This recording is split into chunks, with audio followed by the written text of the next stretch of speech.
नमस्कार दोस्तों, स्वागत है आपका एक नई कहानी में। और यह कहानी बहुत ही इंटरेस्टिंग होने वाली है, तो इसलिए इस कहानी को पूरा अंत तक जरूर सुनें। घर के द्वार पर बाप और बेटा दोनों जले हुए अलाव के सामने चुपचाप बैठे हुए हैं और अंदर बेटे की बीवी आशा प्रसव वेदना में तड़प रही थी। रह रह कर उसके मुंह से ऐसी दिल हिलाने वाली आवाज निकलती थी कि दोनों कलेजा थाम लेते थे। जाड़ों की रात थी, बाहर प्रकृति सन्नाटे में डूबी हुई, सारा गांव सोया हुआ था।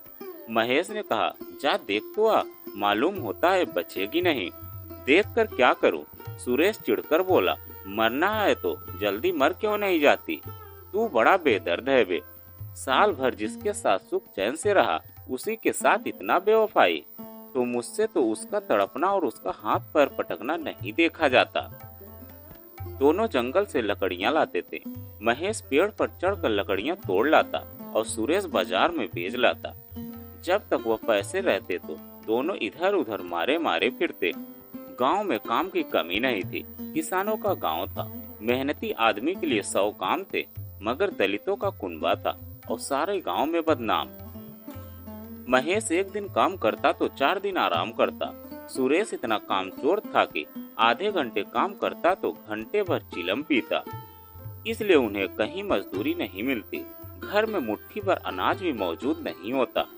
इन दोनों को उसी वक्त बुलाते जब दो आदमियों से एक काम पाकर भी संतोष कर लेने के सिवा कोई चारा नहीं होता। अगर दोनों साधु होते तो उन्हें संतोष और धैर्य के लिए संयम और नियम की बिल्कुल जरूरत नहीं होती। ये तो इनकी प्रकृति थी। विचित्र जीवन था इनका। घर में मिट्टी के 2-4 बर्तन के सिवा कोई संपत्ति नहीं। फटे चिथड़े कपड़ों से अपनी नग्नता को ढांके हुए जीते थे। संसार की चिंताओं से मुक्त, कर्ज से लदे हुए। गालियां भी खाते, मार भी खाते, बेइज्जती भी होती, फिर भी कोई कम नहीं था। दिन इतने की वसूली भी आशा न रहने पर भी लोग उन्हें कुछ न कुछ कर्ज देते। मटर आलू की फसल में दूसरे के खेत से आलू या मटर उखाड़ लाते और भून भान कर खा लेते। 10-5 गन्ने उखाड़ लाते और रात को चूसते। महेश ने इसी आकाश वृत्ति से 65 साल की उम्र काट दी और सुरेश भी सपूत बेटे की तरह बाप के ही पद चिन्ह पर चल रहा था, बल्कि उसका नाम और उजागर कर रहा था। इस वक्त भी दोनों अलाव के सामने बैठकर आलू भून रहे थे, जो कि किसी खेत से खोद कर लाए थे।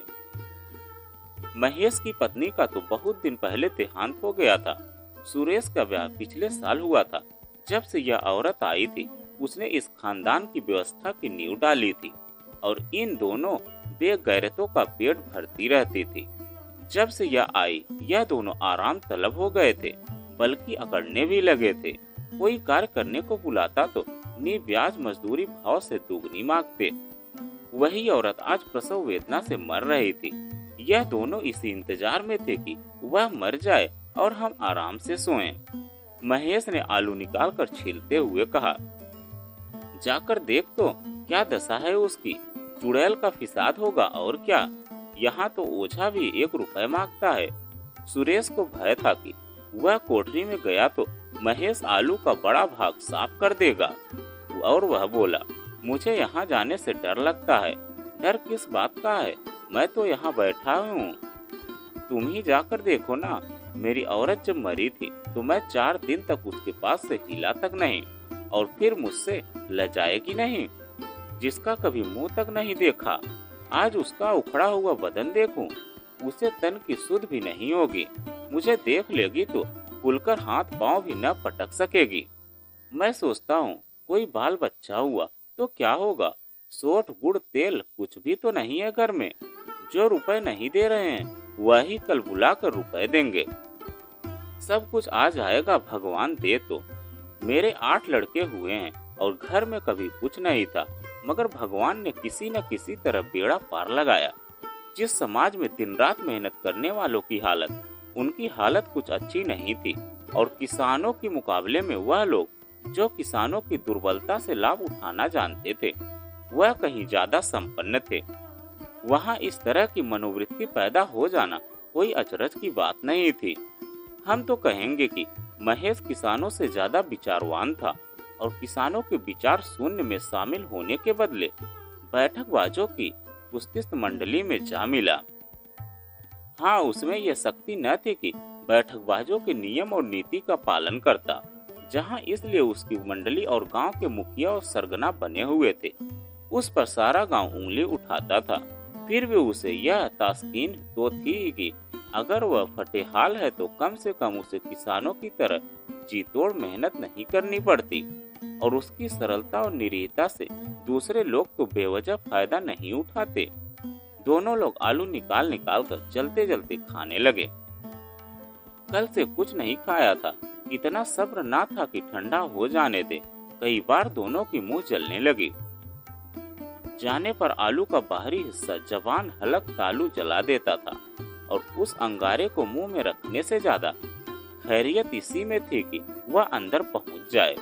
वहां उसे ठंडा करने के लिए काफी सामान था, इसलिए दोनों जल्दी जल्दी निकल जाते। हालांकि इस कोशिश में उनके आंखों में आंसू निकल आते। महेश को उस वक्त ठाकुर साहब की बारात याद आई, जिसमें 15 साल पहले वह गया था। उस दावत में जो मुझे तृप्ति मिली थी, उसके जीवन में एक बात याद रखने लायक थी, और आज भी उसकी याद ताजा थी। और वह बोला, वह भोज नहीं भूलता। तब से फिर उस तरह भोजन और भरपेट खाना नहीं मिला। लड़की वालों ने भरपेट सबको पूड़ियाँ खिलाई थी। छोटे बड़े सबने भरपेट पूड़ियाँ खाई, और असली घी की चटनी, रायता, 4 तरह के सूखे साग, एक रसेदार तरकारी, दही, मिठाई। अब क्या बताऊं, उस भोज में क्या स्वाद था। कोई रोक टोक नहीं थी, जो चीज चाहे मांगो और जितना चाहे खाओ। लोगों ने ऐसा खाया कि पानी तक न पिया। गरम परोसने वाले हैं कि पत्तल में गोल गोल गरम गरम स्वाद वाले कचौड़ियाँ डाल देते थे।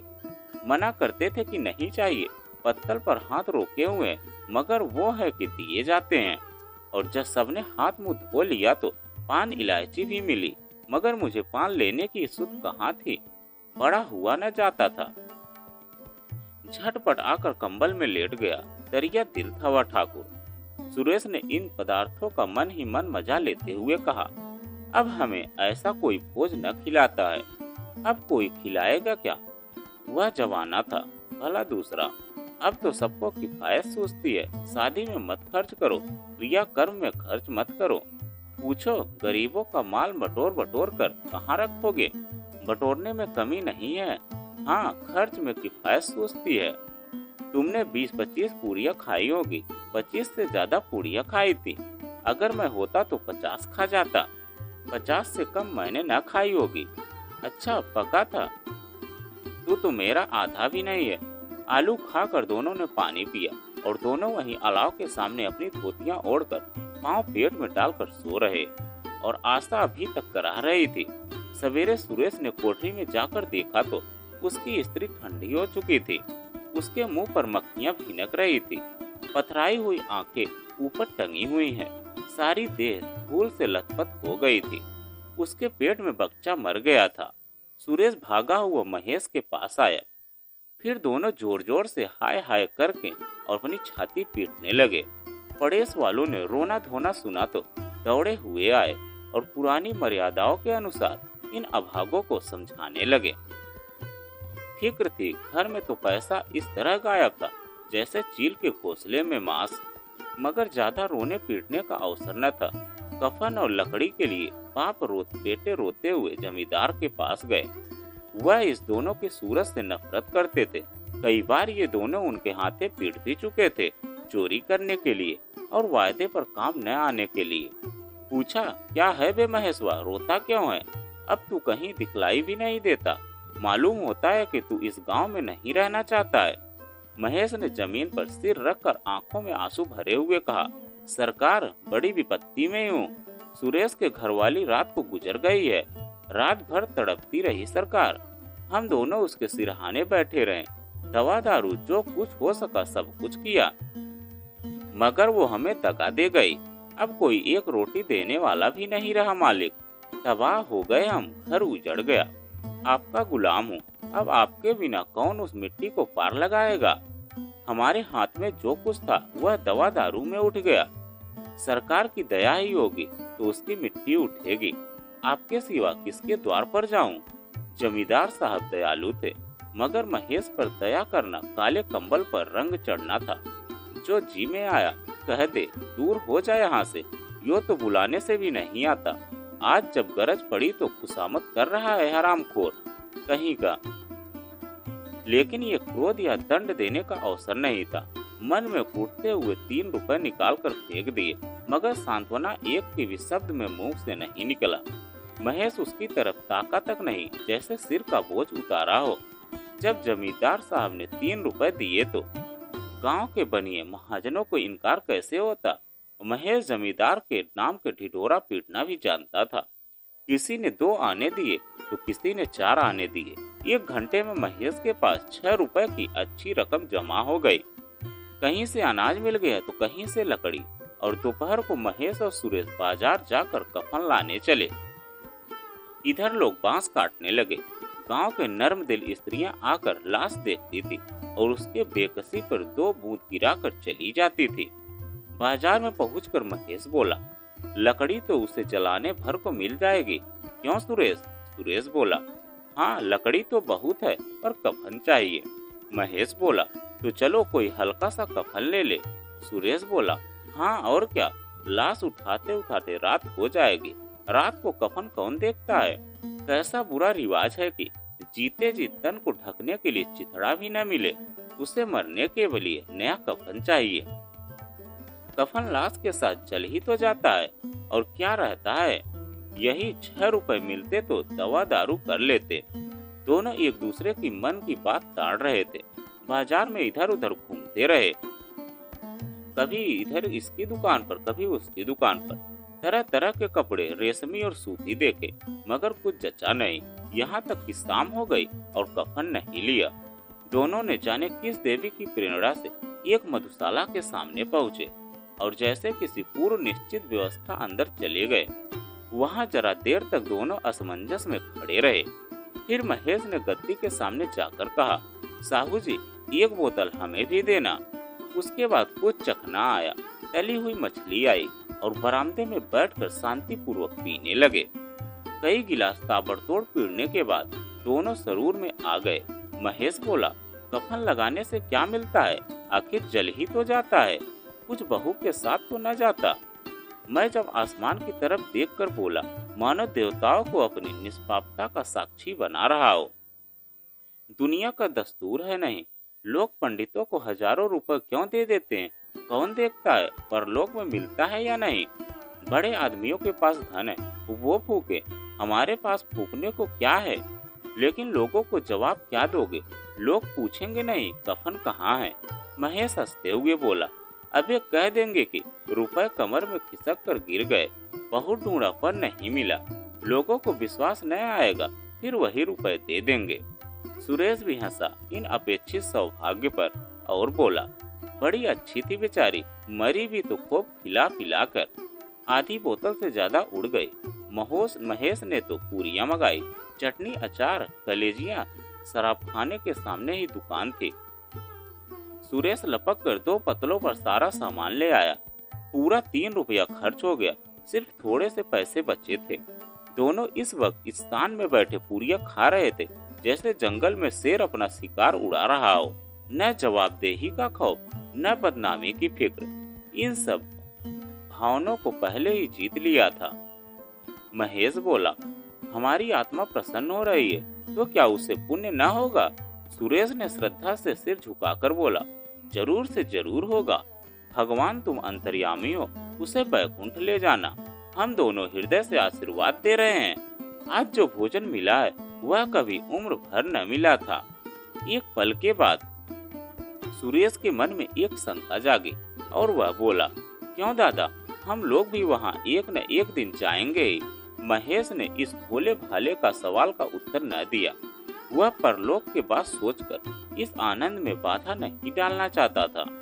जो वहाँ हम लोग से पूछे कि तुमने हमें कफन क्यों नहीं दिया तो क्या कहोगे? तू कैसे जानता है उसे कफन नहीं मिलेगा? तू मुझे ऐसा गधा समझता है? 65 साल से क्या दुनिया में घास खोद रहा हूँ। उसको कफन मिलेगा और वो भी बहुत अच्छा मिलेगा। सुरेश को विश्वास न हो रहा था और बोला, कौन देगा रुपए जो तुम चट कर दिए? वह तो मुझसे पूछेगी, उसकी मांग में तो मैंने सिंदूर डाला था, कौन देगा बताते क्यों नहीं? वही लोग देंगे जिन्होंने अभी दिया है। हाँ, अब की रुपए हमारे साथ नहीं आएंगे। ज्यों तो अंधेरा बढ़ता गया और सितारों की चमक तेज होती थी। मधुशाला की रौनक बढ़ रही थी। कोई गाता था, कोई डींग मारता, कोई अपने सगी के गले में लिपटा, कोई अपने दोस्त के मुंह में कुल्हड़ लगा देता था। वहाँ के वातावरण में सुरूर था और हवा में नशा। इतने तो यहाँ आकर चुल्लू में मस्त हो जाते। शराब से ज्यादा यहाँ की हवा उन पर नशा करती थी। जीवन की बाधाएं यहाँ खींच लाती थी। कुछ देर तक भूले जाते थे, जीते हैं या मरते हैं, या फिर न मरते हैं न जीते हैं। ये दोनों बाप बेटे अब भी मजे लेकर चुस्कियां ले रहे थे। सबकी निगाहें उनकी ओर जमी हुई थी। दोनों कितने भाग्य के बली हैं। पूरी बोतल बीच में है। भरपेट खाकर सुरेश ने बची हुई पूरियां भिखारी को दे दिया, जो खड़ा इनकी ओर भूखी आंखों से देख रहा था।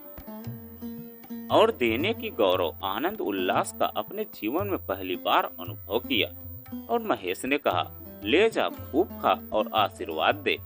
जिसकी कमाई है वह तो मर गई, मगर तेरा आशीर्वाद उसे जरूर पहुँचेगा। रोए रोए से आशीर्वाद तो बड़ी गाढ़ी कमाई के पैसे हैं। सुरेश ने फिर आसमान देखकर कहा, यह बैकुंठ में जाएगी, बैकुंठ की रानी बनेगी। महेश खड़ा हुआ और उल्लास के लहरों में तैरता हुआ बोला, हाँ बेटा, बैकुंठ में जाएगी। किसी को सताया नहीं, किसी को दबाया नहीं। मरते मरते हमारी जिंदगी की सबसे बड़ी लालसा पूरी कर गई। वह न बैकुंठ जाएगी तो क्या ये मोटे मोटे लोग जाएंगे, जो गरीबों को दोनों हाथ से लूटते थे और अपने पाप को धोने के लिए गंगा में नहाते हैं और मंदिर में जल चढ़ाते हैं। सुरेश बोला, मगर दादा, बेचारी ने जिंदगी में बड़ा दुख भोगा, इतना दुख झेल कर मरी। वह आंखों पर हाथ रख कर रोने लगा, चीख मार मार कर। महेश ने समझाया, क्यों रोता है बेटा? खुश हो कि वह मायाजाल से मुक्ति हो गई, जंजाल से मुक्ति हो गई। बड़ी भाग्यवान थी जो इतनी जल्दी माया मोह के बंधन तोड़ दिए। वहाँ पर जैसे पियक्कड़ों की आंखें इनकी ओर ताके जा रही थी। ये दोनों अपने में मस्त थे। फिर दोनों नाचने लगे, उछले भी, कूदे भी, गिरे भी, मटके भी और अनुभव भी किए, और आखिरी नशे में मदमस्त होकर वही गिर पड़े और दोपहर लोग सिधार गए। तो दोस्तों, यह कहानी आपको कैसी लगी कमेंट में लिखकर जरूर बताइएगा। अगर आप हमारे चैनल पर नए हैं तो प्लीज चैनल को सब्सक्राइब कीजिएगा और वीडियो को एक लाइक कीजिएगा।